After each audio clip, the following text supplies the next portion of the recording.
Today on the Cameron Journal podcast, we are joined by a very special guest, Miss Dena Hodges. She is the oldest grandchild of Charles M. Schultz. Now, if you don't know who that name is, you'll know who his characters are because he was creator of the newspaper comic strip, better known as the Peanuts, starring Charlie Brown, Snoopy, the whole gang.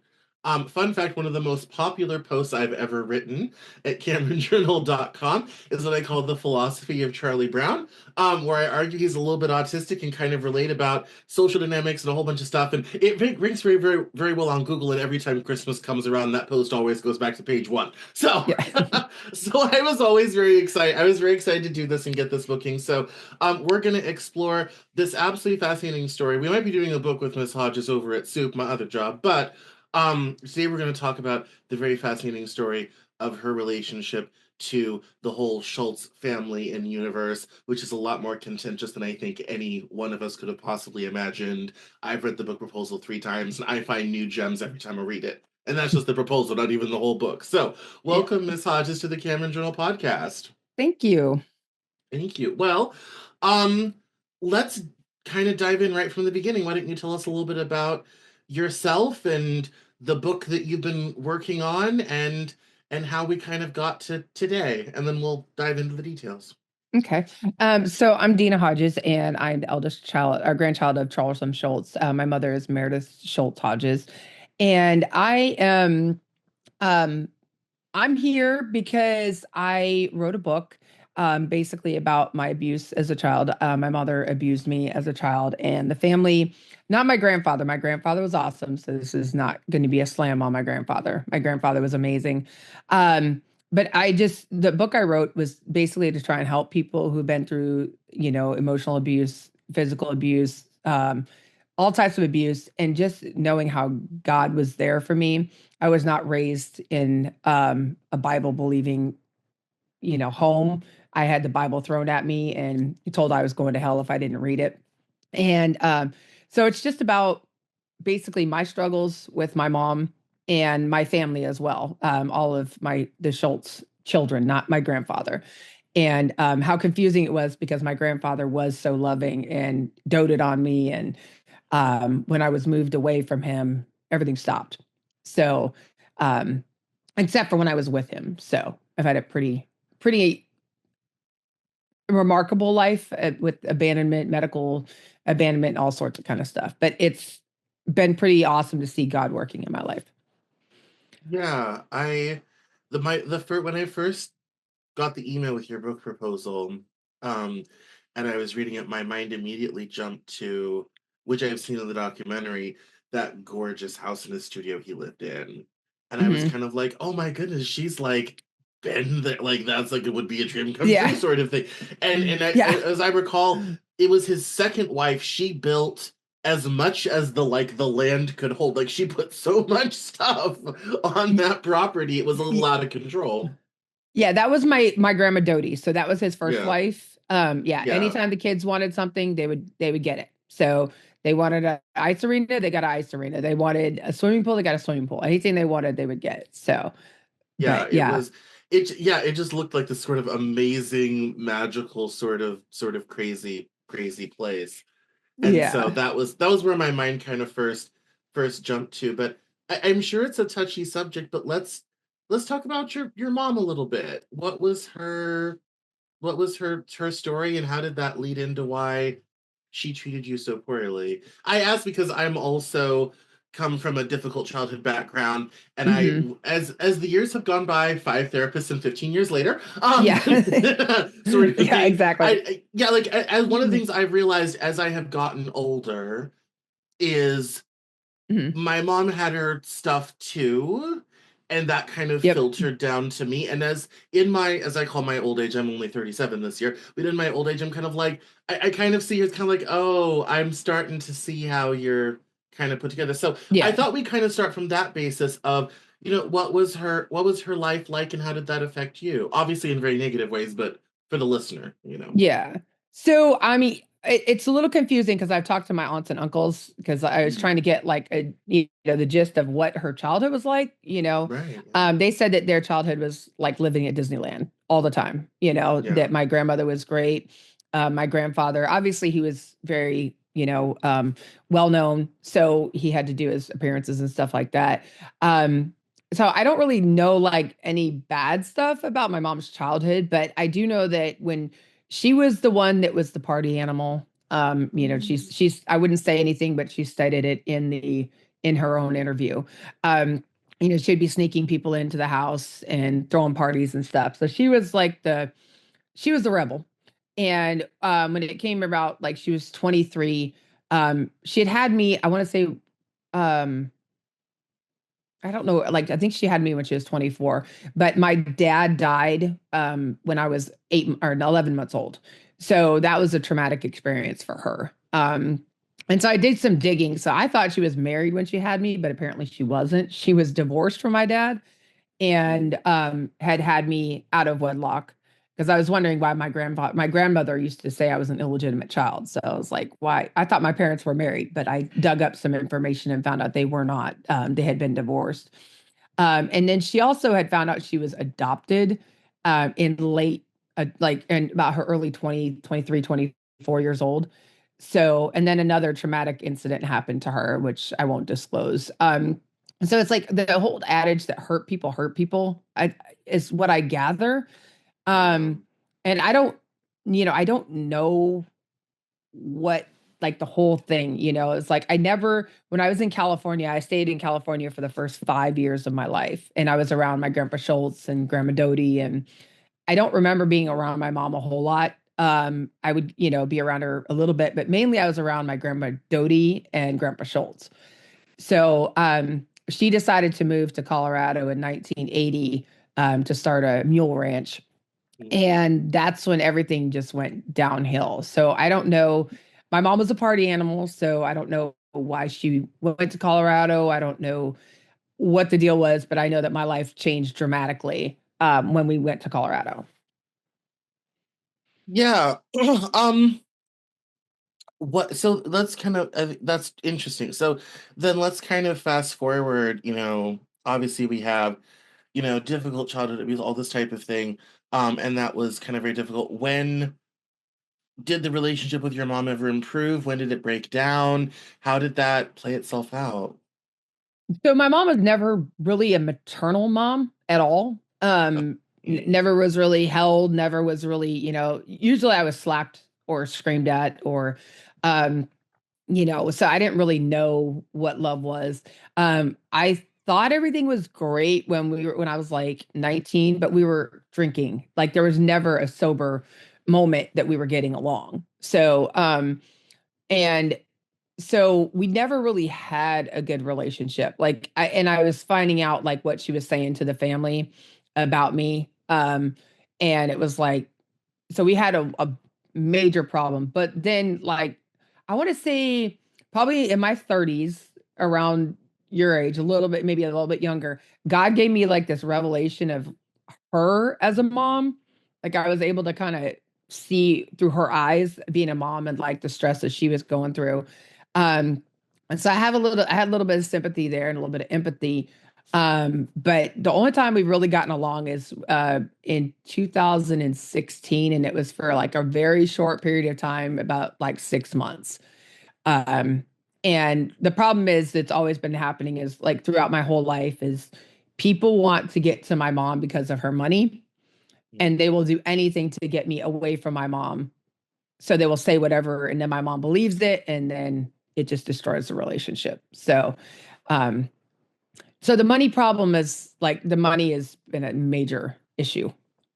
So No, I always, one of the things I learned a lot, um, as the older generation started to die off, and especially on my mom's side of the family, death changes people, and that's true yes. regardless.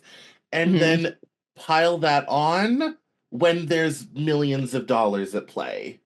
Yes. Then not only do people change, they change in the most evil, Hmm. awful, unexpected ways that you can't even imagine of or conceive of, you know. Yeah. Which is And kind of the story of my life. I've had a lot of horrible things happen, medical issues and stuff, and they will not help me at all. Not at all. Not one penny. So How have you, it's yeah, how have you survived? How have you gone on with yourself? well, my therapist is like, I don't even know how you're still alive. So I've been in trauma therapy for 5 years, Yeah. diagnosed with severe complex PTSD, just because of the way the family has treated me. And I know in that book proposal, you got the first two chapters of what Yeah. happened at the funerals. So it Right. was so traumatic for me. And basically, it's just by God's grace, honestly. Like I can't even describe how I look back on it and I don't know how I got through it. And I talked to my therapist about it and they don't understand how I got through it either. And that I'm okay, I'm not in jail, I'm not dead, and I'm not addicted to drugs anymore. You know? Yeah. No, I definitely I had a therapist last therapist, good therapist I had. I sat down for this appointment. And he's like, I want to tell you thank you for being here. And I said, why is that? And he said, most people with your background don't live much past 25. I was 31, 2 when I had this conversation. And he says, most Yeah. people with your background don't make it past about 25. So the fact that you're honestly alive at all is a testament to you. And I was kind of like, like Yeah. that had never occurred to me before, sort of thing. I was just like, Yeah. okay. Interesting. Fascinating. Okay, that's something very. So I definitely understand that sort of thing. Yeah, it's very unfortunate that the relationship with your mom continues to break down. Any hope of doing anything with that? It is, or is it just that door's It shut? it's in God's hands right now, but therapy has taught me to put healthy boundaries up. I don't wish anything bad on her.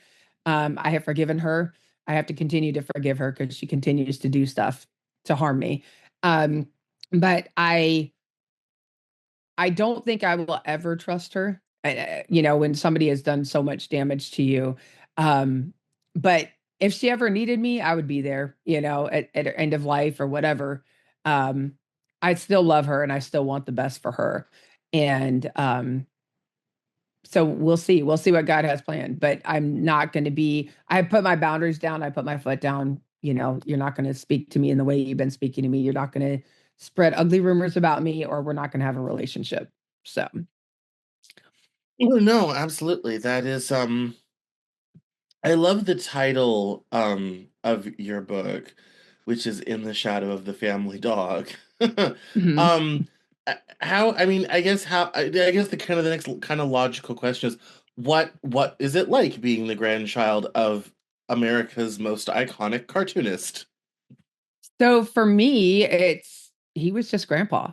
Um, so I Yeah. was, I would go in and when we go to California, we go see him and he would drop everything for me and we would hang out with him and just do family things. So it doesn't even compute in my brain like the magnitude of how many lives he's touched in this world and continues to touch 25 years later. So he will in about a month he'll have been gone for 25 years and he still continues to touch people's lives. Well, it was just So, the holiday season. We're recording this in January, and we were all dutifully watching the Christmas yeah, special. yeah, No, I mean, exactly. even when I was a kid, that was the point. We now watch it on Apple TV Plus, but it was Hmm. appointment view. I mean, when I was a kid, it was appointment viewing. I mean, it was that Rudolph the Red-Nosed Reindeer, Frosty. It was just right up there in the it's Christmas time, and the minute the networks put that Exactly. stuff on, you are checked in. Like, Yes, sort of, yes. exactly. And yeah, Exactly. So, it's yeah, it yeah, was just, I and mean, he was just grandpa to me, right, he was yeah. just my grandpa and he was such a like calming, he was such a calming just person in my life because my life was chaotic. So being around him and just his voice and everything, it was just like it was peaceful for me. And it was like it was my safe one of my safe places to go to. No, absolutely, absolutely. That's yeah, and it's kind of. I mean, how was I guess because how was he with your mother then? Like, how was their relationship? Good. Yeah, it was great. I mean, Yeah, he loved my mom. So my mom is adopted by him, but I've talked to my grandma Dodie about everything, and my grandma said he fell in love with my mom. He chose her, he didn't choose the other four, he chose my mom. So yeah. and he wanted her as his daughter. So, and he treated her as such. I mean, he was great to her.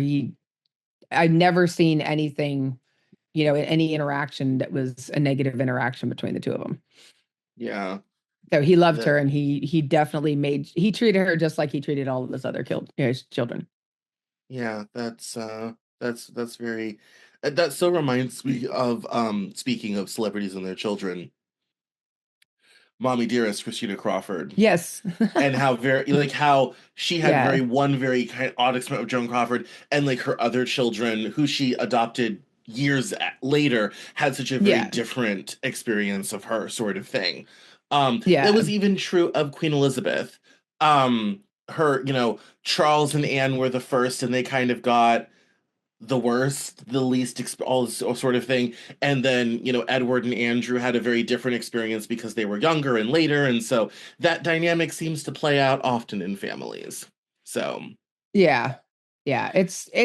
I mean, that's why it's like, why did she turn out so different than her siblings? Because yeah, there's nothing like I asked the siblings, I'm like, was my grandma mean? Nope. She's the perfect mom, yeah, doting, making sure everything is great.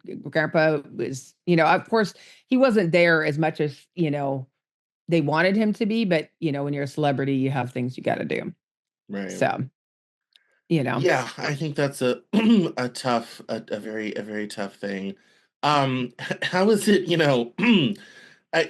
speaking of, kind of the effect on you as the years have gone by, and how much that intellectual property continues to be a cultural phenomenon, a cultural force, and considering how your family has treated you, how's that emotionally like? it's so well, when my grandpa 'Cause died, in I my stayed, brain that would be so cognitively dissonant. It would be yeah. I would avoid ever wanting to see it in public, sort of thing. Like I Yes, wouldn't. that's Yeah. exactly where I was going with that. Yeah. So when my grandpa died at that funeral, I actually did not watch a Snoopy thing, or I mean, I was like laser focused on anything, and like anything that was Snoopy, I just ignored it. Yeah. For years. I watched the Peanuts movie when my uncle produced that. My uncle, my cousin produced that. Only because my best friend was like, I really want to go see this with Charles Schultz's granddaughter. So you're going with me. And I was like, I really don't want to watch this. It's not something I want to watch because it hurts so bad. So, Right. but I went to see that, and, they did a great job. They stuck right with my grandfather's comic strips and stuff. And then, but every time anybody finds out who I am, they give me stuff from Peanuts. Like everybody gives me, Peanuts this, Peanuts that, whatever it is. Right. Yeah. So I've kind of, I guess, like you said, I've distanced it so it doesn't connect in my brain. So, my brain's kind of protected me from that. Yeah. No, I mean that's Because something where everywhere yeah, I go, everybody's like, why can't you, my therapist are like, why can't you just get over it? I'm like, you go and walk through Walmart and tell me that you can get over what the whole entire family has done to you for decades. Not, yeah. short time, decades. So, and then they realize that, and they're like, I never realized how much peanut stuff is out there.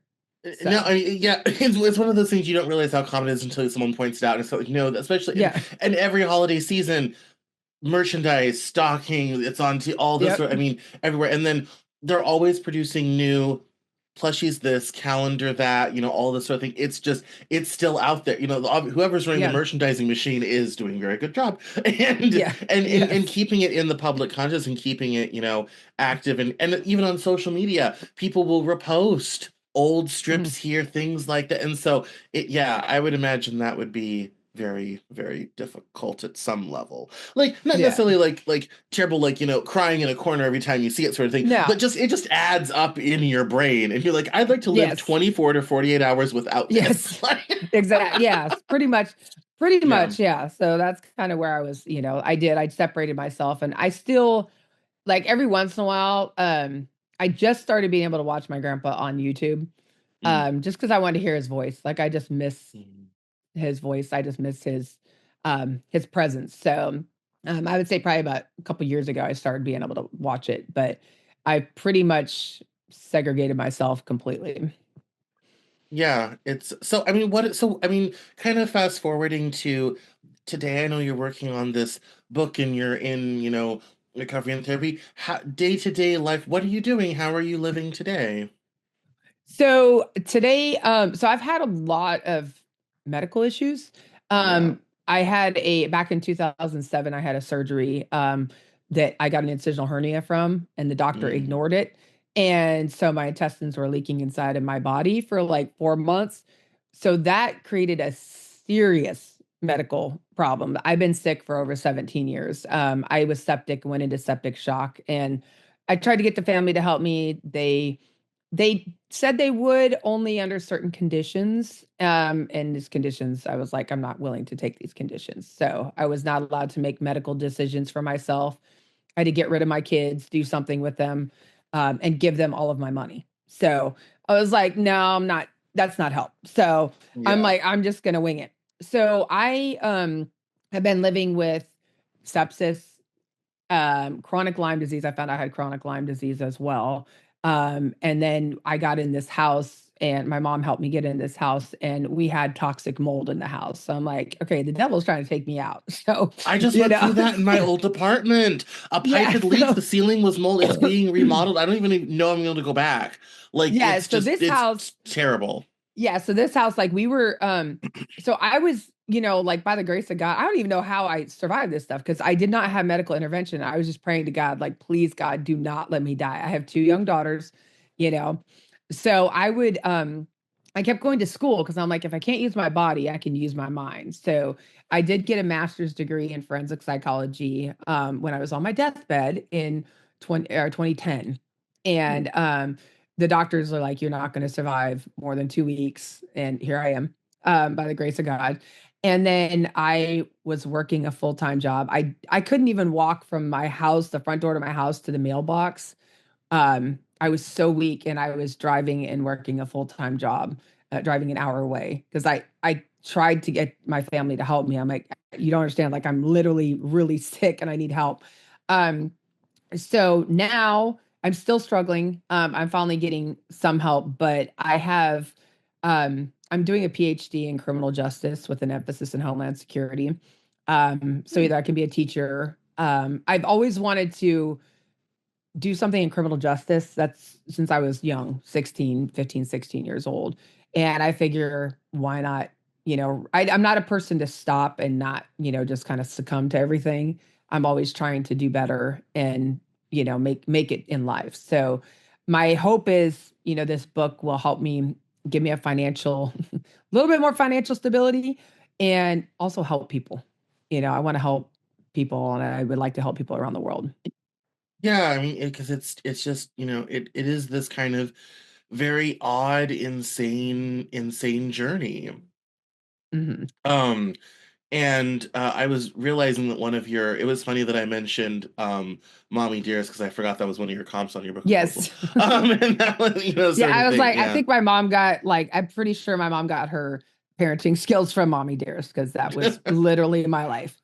So, Yeah, it's yeah, and so I kind of on a positive note for those of us who have known the path you've been on so well. Um, mhm. what would you say has gotten you through all of this?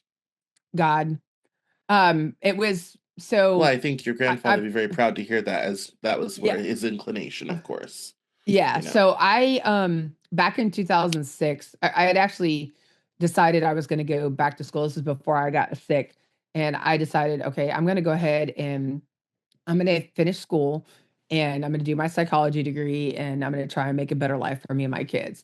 And on the way home from school, I felt this presence in the car. It was the most warmth and love I'd ever felt in my life. And I was listening to Lifehouse's Everything. And I was just, Oh yes, I miss yes, that band so yes. much. So I was like, Yeah. what is this? I was like, whoa. And like, it was like the Holy Spirit was in the car. And I never felt that. And I was just like, okay.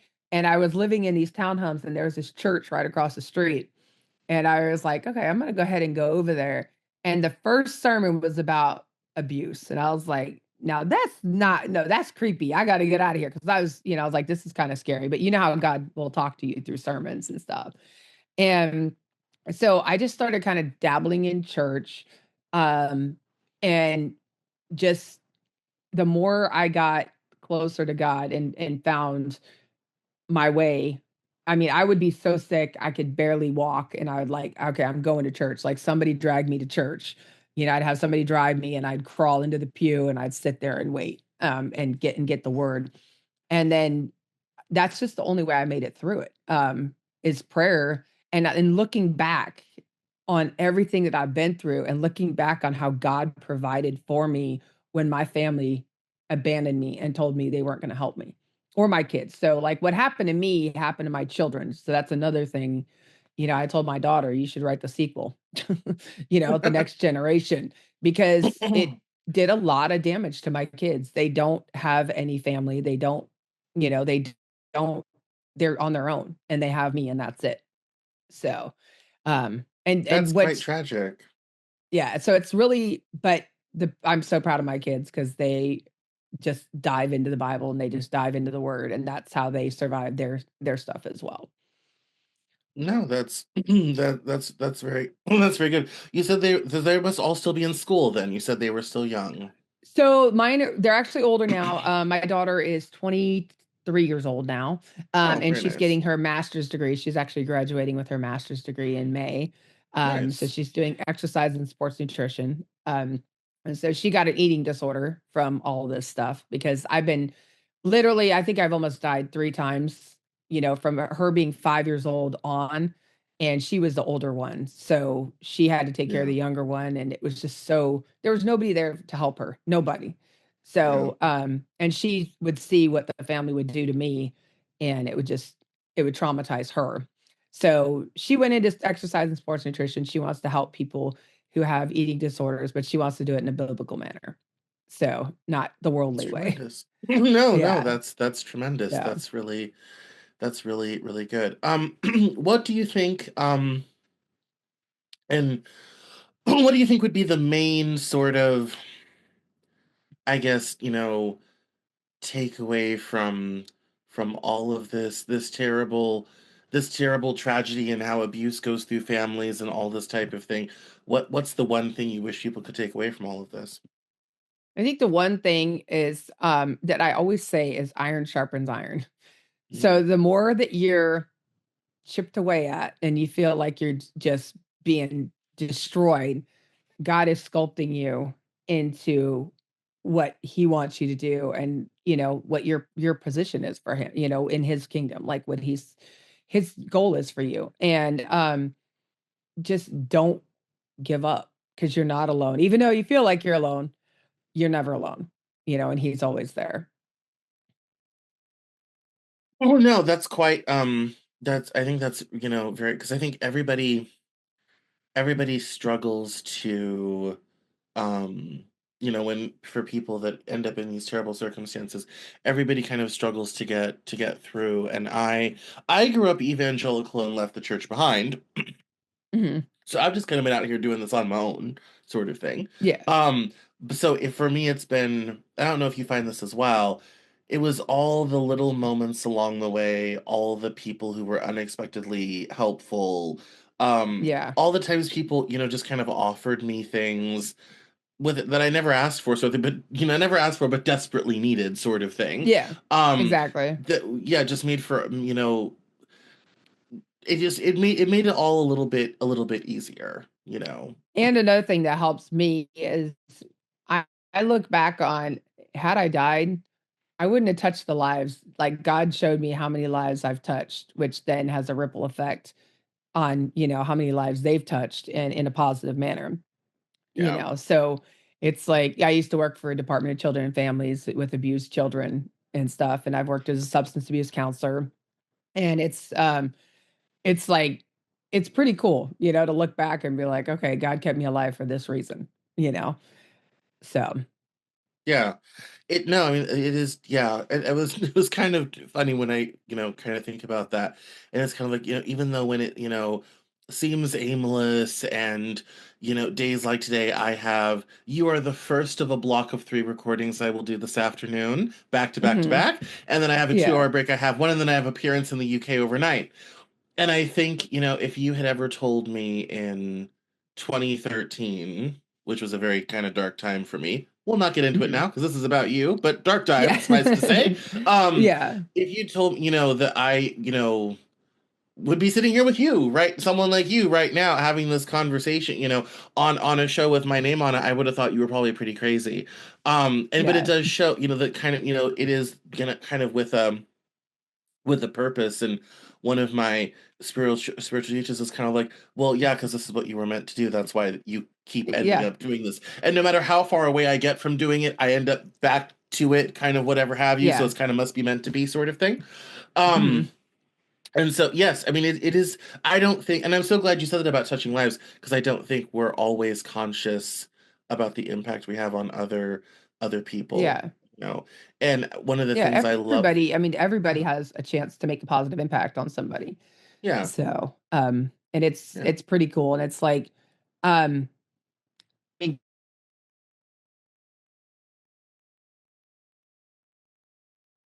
provided me a room, you yeah, know. Um, I mean, I begged my family. I was like, I don't care if you put me in a little four walls, hotel room, please. I'm begging you so I don't go homeless. And they were like, well, going homeless with two kids isn't that hard.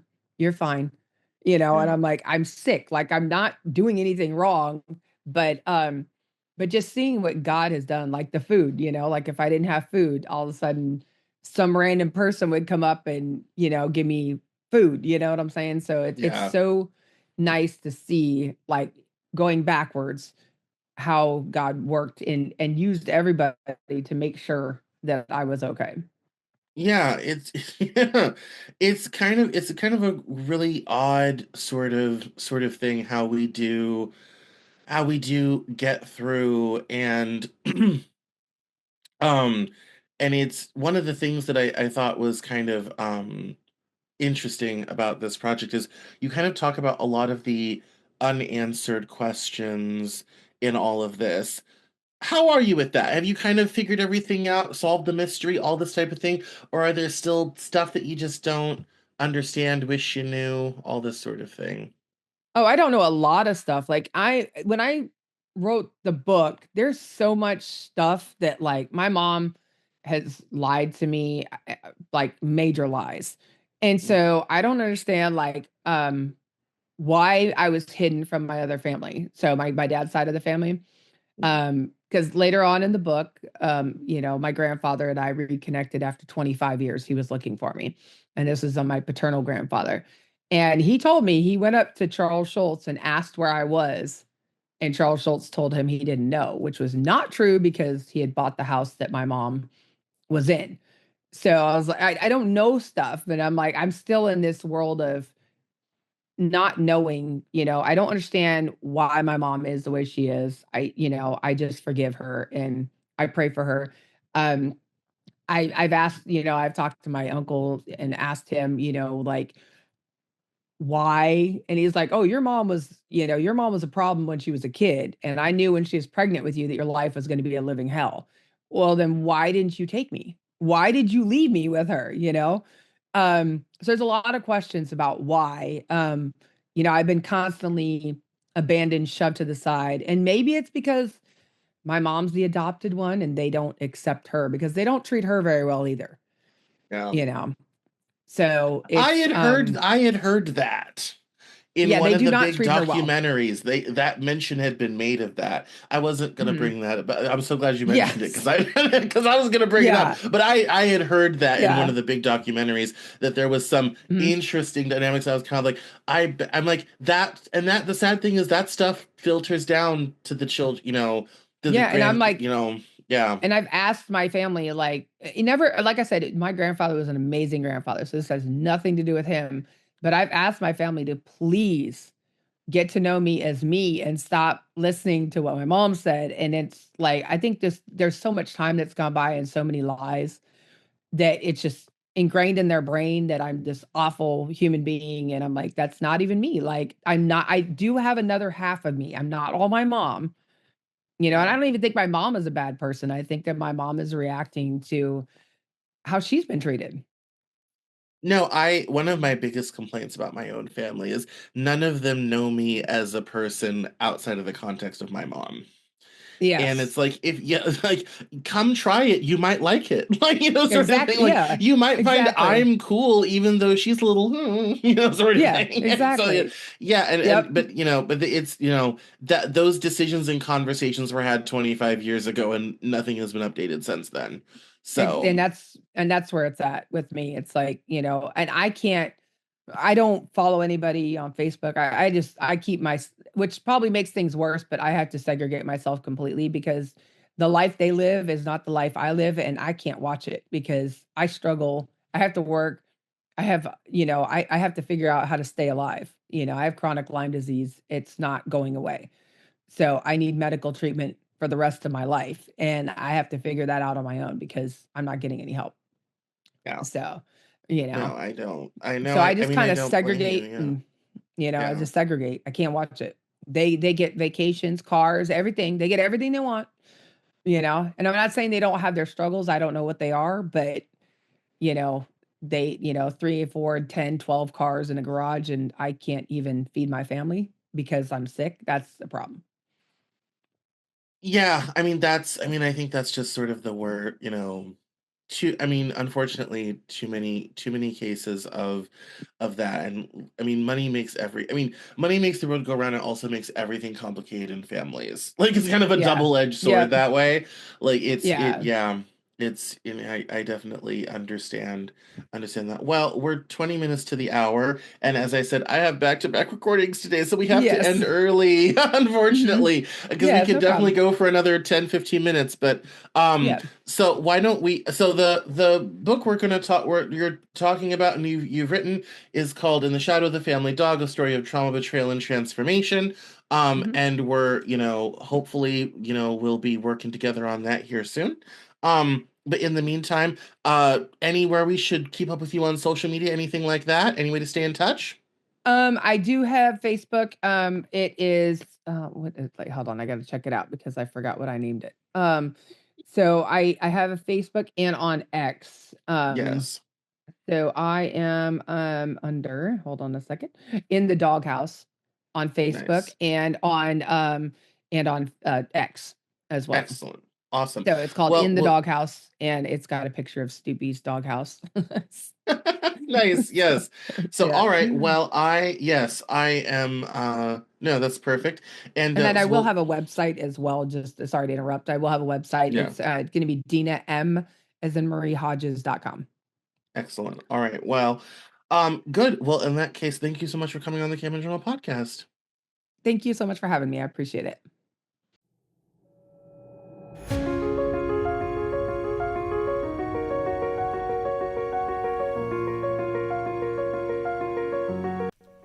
That's all for this episode of the Cameron Journal podcast. Thank you so much for listening. Visit us online at CameronJournal.com. We're on Facebook, Twitter, and Instagram. And I love to talk to my followers and listeners, so please feel free to get us on social media at Cameron Cowan on Twitter. And we'll see you next time on the Cameron Journal podcast.